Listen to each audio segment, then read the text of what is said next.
Guys ഇവിടെ ഭയങ്കരമായിട്ട് വേദനിപ്പിക്കുന്നുണ്ട് കേട്ടോ. ഇപ്പോൾ വേദനിപ്പിക്കുന്നില്ലെന്ന് പറഞ്ഞപ്പോൾ വേദനിപ്പിക്കുന്നു. ഇനി ലക്കി എൻ്റെ അടുത്ത് വന്നാലും സത്യത്തിൽ വേദനിപ്പിക്കും. എൻ്റെ സ്വഭാവമറിയാലോ ലക്കി. കമ്പ് പോലും ഇല്ല. കമ്പ് ഈ സാധനത്തിന് പേടിയില്ലേ എന്ത് ചെയ്യാൻ?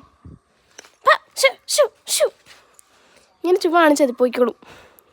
കാരണം ഞാൻ പണ്ടെപ്പോഴും കടിക്കുമായിരുന്നു. എൻ്റെ കാല് കണ്ടൻ അലയ്ക്കുന്ന പോലെയാണ് ഈ കണ്ടൻ അലയ്ക്കുന്നത്. അയ്യോ കണ്ടൻ അലയ്ക്കുന്നത് പൂച്ച. അതുകൊണ്ട് എൻ്റെ കാല് കാണിക്കാൻ വേണ്ടിയാണ് ഈ കിടന്ന് അലയ്ക്കുന്നത്.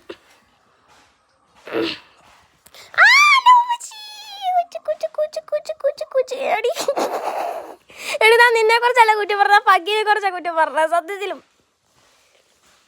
സത്യത്തിൽ ഇതിനെ കുറിച്ചല്ല പറഞ്ഞ കുറ്റം പറഞ്ഞാണ് ഈ കിടത്ത ഈ കാണിക്കുന്നേ.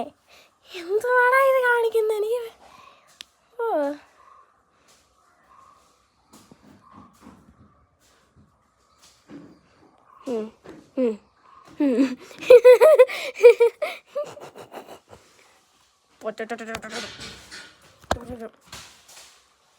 എടാ ഈ പന്ന പൂച്ച എന്നെ കാണിച്ചു വെച്ച പരിപാടി കണ്ടോ? എന്താണ് കാണിച്ചത്? എനിക്കറിഞ്ഞൂടെ. ഗേസ് വേറെ എന്തൊക്കെ തോന്നുന്നു. മിണ്ട വാടച്ചിരിക്കുക ഗീസ്. എനിക്ക് എന്തിലൊക്കെ തോന്നുന്നു ഗേസ്. എന്നിട്ട് ഞാൻ മിണ്ടാതെ വാഴടച്ചിരിക്കപ്പോൾ ഗേസ് ഇവിടെ കൂടെ വരെ പൂച്ചാടി വരും. പൂച്ചയുടെ കാൽപ്പാടം കാണുന്നില്ല. ചെറുതായിട്ട് എന്താ വരവര പോലെ കാണും.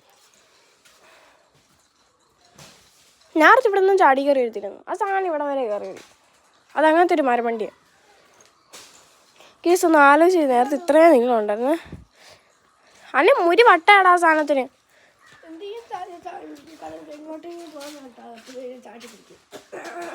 ഞാൻ നിറഞ്ഞ ഓടട്ടെ പോയി പിടി. എന്നിട്ട് നീ അങ്ങ് ഓട് പോ അച്ഛല്ലേ. ഞാൻ എൻ്റെ പുറകെ പോയിക്കോളാം കേസ്, പേടിക്കണ്ട. അതൊരു മരം വണ്ടിയാണ് ഈ സത്യത്തിൽ.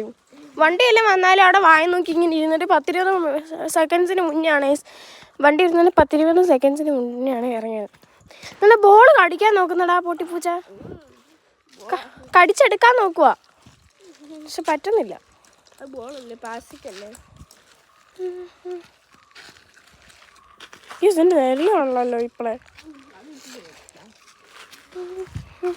ബാലൻ്റെ ഊളൊന്നും വരില്ല. ഗീസ് നമുക്ക് ബാലാണ് നെല്ലിൻ്റെ മറ്റേ നടക്കാം.